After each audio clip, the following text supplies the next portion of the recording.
Aláròyé máa wí o. àṣírí tú àṣẹ Emefiele kò gbàṣẹ lọ́wọ́ ìjọba kó tó bẹ̀rẹ̀ sí tẹ owó náírà tuntun. àwọn àgbà tó ní bí wọ́n bá lọ fógún ọdún ọjọ́ kan lòótọ́ máa bá a kò parọ́ rárá. àwọn àṣírí ìkọ̀kọ̀ kọ̀ọ̀kan nípa bí ọ̀gbẹ́ni Godwin Emefiele, ẹni tó ti fìgbà kan jẹ́ ọ̀gá àgbà pátá fún báńkì àpapọ̀ orílẹ̀-èdè Nàìjíríà Central Bank, ṣe àyípadà owó náírà àtijọ́ àti nípa bó ṣe tẹ owó náírà tuntun síta láì gbàṣẹ tàbí àmọ̀ràn pẹ̀lú àwọn lọ́gàálọ́gàá tí wọ́n jẹ́ alábàáṣẹ́pọ̀ rẹ̀ lásìkò náà ti lu síta báyìí. ọjọ́ ìṣẹ́gun túsídẹ̀ẹ́ ọjọ́ 28 oṣù karùn-ún ọdún 2024 yìí ní ọ̀kan pàtàkì lára àwọn ọ̀gá àgbà báǹkì ìjọba àpapọ̀ orílẹ̀-èdè yìí lábẹ́ Emefiele, ọ̀gbẹ́ni Ahmed Umar, sọ nílé ẹjọ́ gíga kan tó ń gbọ́ ẹ̀sùn ìwà ọ̀daràn tí àjọ tó ń gbógun ti ìwà àbàjẹ́ àti ṣíṣe owó ìlú mọ̀kùmọ̀kù Economics and Financial Crime Commission EFCC fi kan Emefiele pé ìjọba apàṣẹwàá ní ìjọba rẹ̀ lásìkò tó wà nípò ọ̀gá ní báǹkì náà àti pé kò gba àṣẹ àti àmọ̀ràn kankan láti ẹnu àwọn tó jẹ́ ọ̀gá táwọn dàbí amúgbálẹ́gbẹ̀ẹ́ rẹ̀ lásìkò tó ń gbèrò láti tẹ owó náírà tuntun síta lọ́dún 2022. ó ní ìgbìmọ̀ abánijíròrò kan wà nílẹ̀, Committee of Governors, tó yẹ kí Emefiele kàn sí kó tó gbé ìgbésẹ̀ tó gbé ọ̀hún, ṣùgbọ́n tí kò gba ìmọ̀ràn lọ́wọ́ wọn rárá.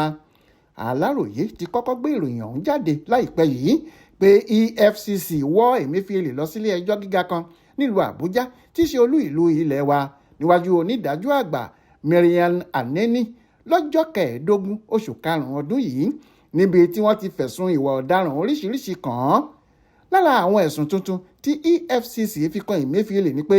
ó ṣe àtúntẹ̀ owó náírà ilẹ̀ wa lọ́nà tí kò bá òfin mu rárá.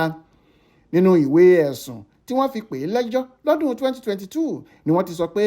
nígbà tó wà gẹ́gẹ́ bí apàṣẹ báńkì ìjọba àpapọ̀ orílẹ̀-èdè wa, Emefiele ṣe àtúntẹ̀ sówó náírà ilẹ̀ wa pẹ̀lú bílíọ̀nù 19 náírà 18.96 billion naira láti fi tẹ owó náírà tuntun tí iye rẹ̀ dín díẹ̀ ní mílíọ̀nù lọ́nà ẹ̀ẹ́dẹ́gbẹ̀rin 684.5 million naira síta láì gbàṣẹ àti àmọ̀ràn lọ́dọ̀ àwọn alákòóso báǹkì náà tó kù àti lọ́wọ́ olórí orílẹ̀-èdè yìí nígbà náà, ọ̀gágun àgbà Muhammadu Buhari, kó tó ṣàtúnṣe sówó náà.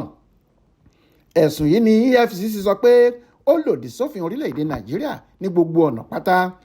lára àwọn ẹlẹ́rìí tí EFCC pè síta lásìkò tí ìgbẹ́jọ́ wáyé lórí ẹ̀sùn tí wọ́n fi kan Emefiele ní ọ̀kan pàtàkì lára àwọn tí wọ́n jẹ́ alábàáṣiṣẹ́pọ̀ ọkùnrin yìí nígbà tó fi wà nípò ọ̀gá ní báńkì àpapọ̀ ilẹ̀ wa. nígbà tí lọ́ọ̀yà EFCC ọ̀gbẹ́ni Rotimi Oyedepo SAN pé Umaru síta láti wá ṣàlàyé ohun tó mọ̀ nípa ìgbésẹ̀ Emefiele lórí owó tuntun tó tẹ̀ ló ti ní, olúwa mi, lọ́dún 2022 tí mo wà nípò gẹ́gẹ́ bí ọ̀kan lára àwọn ọ̀gá àgbà báńkì ìjọba àpapọ̀ orílẹ̀-èdè yìí CBN, ẹ̀ka tí mò ń ṣàkóso lé lórí, gba ìpè pàjáwìrì kan lóṣù kẹjọ ọdún 2022 pé ká ṣètò bí wọ́n ṣe máa ṣàtúnṣe sówó náírà ilẹ̀ wa. gbogbo ohun tó yẹ ká ṣe pátá ní ẹ̀ka tèmi ṣe lásìkò náà, tá a sì taari èsì náà sọ́dọ̀ Emefiele tí í ṣe ọ̀gá àgbà pátápátá. ó yẹ kí wọ́n jẹ́ ká jíròrò lórí rẹ̀, ṣùgbọ́n èyí kò rí bẹ́ẹ̀ rárá. lóòótọ́ àwọn ọ̀gá 5 kan wà ní báǹkì CBN, gbogbo wọn pátá abẹ́ Emefiele ni wọ́n wà. òun ni alága ìgbìmọ̀ yòówù tó bá wà, wọn kò sì gbọ́dọ̀ kọ ọ̀rọ̀ sí lẹ́nu, ṣùgbọ́n kì í ṣe pé kó má gbọ́ àmọ̀ràn wọn rárá. lọ́jọ́ 26 oṣù kẹwàá ọdún 2022 ni àbá láti tún owó náírà tuntun ṣe náà wá sọ́dọ̀ ìgbìmọ̀ ẹlẹ́ni 5 náà, ìyẹn lọ́dọ̀ àwọn alákòóso báǹkì tí wọ́n jẹ́ alábàáṣiṣẹ́pọ̀ Emefiele pé ká jíròrò lórí ẹ̀. a kò sì fọwọ́ sí pé kí wọ́n tẹ àwọn owó náà síta rárá. igba náírà nìkan nìgbìmọ̀ náà fọwọ́ sí lọ́dún 2023 pé kí wọ́n tẹ̀ síta, ṣùgbọ́n Emefiele kò gba àbá náà wọlé rárá, tí inú rẹ̀ ló ṣe, kò tẹ̀lé àṣẹ àti àmọ̀ràn ẹnì kankan lórí ọ̀rọ̀ náà o, fúnra ẹ̀ ló dá tẹ owó náírà ọ̀hún síta. bẹ́ẹ̀ ni ọ̀gá àgbà báǹkì CBN ṣe sọ fún ilé ẹjọ́. Adéwálé Adéoyè ló ṣàkójọpọ̀ ìròyìn ọ̀hún fún Aláròyé Online Television.